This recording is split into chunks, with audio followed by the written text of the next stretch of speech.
طلعت على المواد، طلعت على الديداكتيك، شنو بقى خاصني؟ غنطلع على علوم التربية. وكما كنعرفوا أن علوم التربية كتخصص ليها معامل كبير لأنها بحار وفيها معلومات كثيرة.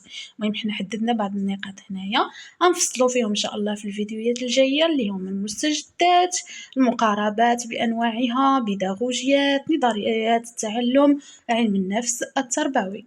إذن هادي كما قلنا بمثابة واحد الخطاطة لأي واحد مرتاب كيفاش غادي يبدا يحضر لمباراة التعليم. أعطيناك هاد الخطاطة هادي باش تعرف ما يجب عليك مراجعته ويكون عندك واحد تصور عام، وإن شاء الله الفيديوهات المقبلة غيكون فيها تفصيل.